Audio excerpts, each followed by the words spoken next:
Hello once again, I'm Kevin Turner from Real Estate Talk, and on behalf of Australian Property Investor Magazine, we welcome you to this special podcast. Well, in the August edition of Australian Property Investor Magazine, you're going to find an interesting story about a prominent AFL footballer who's determined to set himself up financially after his playing days are over. He's 26, and so far he's been able to add 2 renovated properties to his portfolio. He has a pending subdivision and a third property on the way. That AFL player is AFL ruckman Jonathan Giles, who plays with the Greater Western Sydney Giants, and he joins us on screen. Jonathan, thanks for your time. Kevin, thanks for having me today. Mate, it's a pleasure to be talking to you after having watched you for so long. It's nice to be able to connect with you like this. This is fantastic. Mate, in the article, I noticed that your investments are in Adelaide, no doubt because that's your hometown? Yeah, I grew up in the Barossa Valley, so that's about an hour out of Adelaide, and then I moved to Adelaide when I was 18 and played a bit of footy in there. So I do know Adelaide fairly well. I guess that's why especially with my first investment, why I sort of bought my first one there. Are you tempted to invest outside Adelaide at any stage, do you think? Yeah, definitely. I mean, I know I need to diversify in terms of getting into other areas in other states, and that's what I'll be doing in the future. I guess with my first couple, I've looked in terms of safely into what I know, and technically that might not have been the best approach to go, where you grew up and that, but I knew the area very well and thought I could find a good house in a good area that ticked the boxes of which I knew. So yeah, definitely in the future I'll be looking to invest elsewhere. So what the future holds, I will just play it as it comes. Well, of course, you've had a pretty good coach too with Peter Kalusos, who is the property professor. He's Yeah, obviously helped and guided you a bit. yeah, he's been fantastic. I actually bumped into him through my uncle, who did teaching with him, and he's been really helpful if I've had a few questions, and caught up with him a few times when I'm back in Adelaide. Just general sort of questions about his experiences in property and how he's gone about development, and just trying to pick up a few little tips from people that have done it all before you, because those guys such as Peter are just invaluable to have around you. Pretty wise thing to do. In AFL, of course, or in most of the codes, they tend to train guys like you to, think about your career after football. Is that something that actually happens in AFL? Yeah, they the AFL and through the AFL Players Association, they really encourage you to do something outside of football. So most of the guys at our club, and I know at most clubs, they are either doing a uni degree or a TAFE course, or short courses to get them prepared for life after footy, because a footballer's career might last 1 year, it could last 15 years. So you never know what's going to happen, I guess, through injuries and form.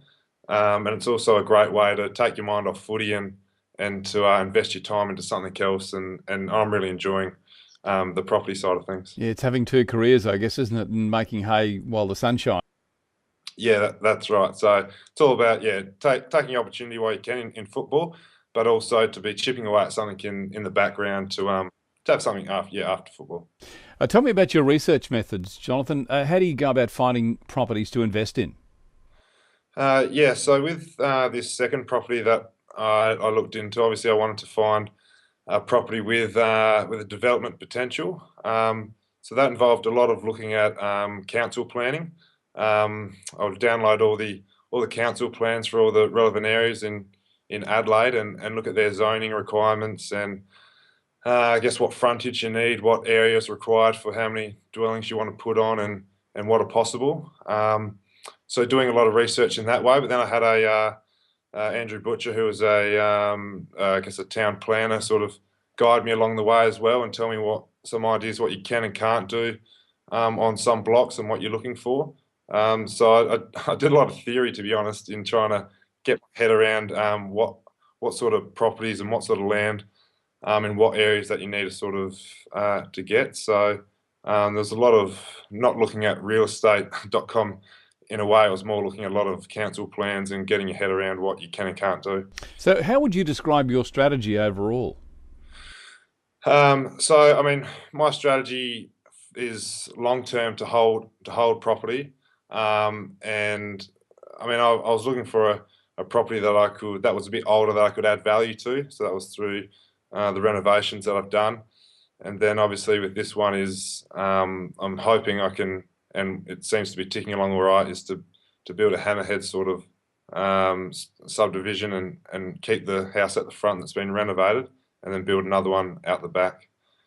So I guess the strategy is for long term, but to add value to the properties. Yeah, that's going to be my next question about whether or not you look for properties with a bit of a twist, something that you can add value to. Is that your plan? Yeah, I've read a lot of articles and blogs and books through your friend Michael Yardney. I love reading his stuff. I'm subscribed to his emails, and I've read all his books that he's brought out. So he's always said he's buys a property with a twist, something that's that unique and you can add value to. So I've tried to copy him pretty much in terms of what he's been able to do. So that's what I've been trying to do. Find a property that's unique and you can add value to, and is always going to be sort of in demand, I guess. It's certainly one of his. That's one of his teachings as well. What's been your best investment? My best investment would have to be the education that I do. Yeah, that's a good answer. Yeah. So I did a property course through New South Wales TAFE online last year, and that went for about a year, and that taught me about some of the basics of property in terms of valuing, the construction types, all those sort of things, going to banks with a plan. So I constantly try to read books, magazines, blogs, and obviously the TAFE course, just anything that I can do to constantly learn, because you can never know it all, and you just got to try to learn as much as you can, and through experience, obviously that's goes a long way, but also talking to people that have done it before and reading about their experiences as well. Yeah, great words of advice there. I noticed one of the properties that you've invested in you didn't physically see before you bought it. Is that a strategy you'd recommend or you'd do again? I would do it again. It's not one I would recommend. It was, I guess, I had my sister back in Adelaide. She lives there, and she was good to me, and gave up her time to go visit a few houses for me. And this was the one that she actually went to auction to as well. And I was on the phone talking to her at that time. But you got to just do a lot of checks in terms of with the council. What you can do with the site. So I wasn't too fussed in terms of what the house was sort of like, because I knew it was an older house and needed work to it. My main objective was the land and the frontage and with the development of what I could do to it. I didn't see the house before I bought it, but I don't think it mattered, but it would have been nice to see it. But yeah. Fair enough. Just in closing, Jonathan, I know in your studies you're looking at negative gearing as opposed to positive gearing properties. What are you finding there? Are you tending to lean toward positive geared property?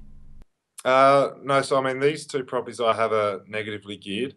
I guess going along with what Michael Yardney's been saying, I'm going for capital growth. So at the moment, I take a hit, I guess, that I'm paying for these properties each month. But I'm hoping, obviously, that I'm going to make that up in capital growth. So the capital growth will allow me to get more equity in the houses to buy the next property and so forth. And in the process, I'm trying to add value to the houses and get more rent out of it. So hopefully the gap isn't as big, but. Well, that strategy would also point you towards city property, wouldn't it, as opposed to regional property? Yeah, I've both my properties are very close to the CBD, so that's where I've been going for, in that inner ring around the city, and there's some real good spots that you can get good capital growth for the long term. So it's not a short 2, 3, 5 year. I'm looking 10 years, 20 years plus that I want to keep these houses for, and that's what I'm looking for. Jonathan, it's been great catching up with you. Thank you very much for your time, and all the best in the future. Thanks, Kevin. Thanks for having me on.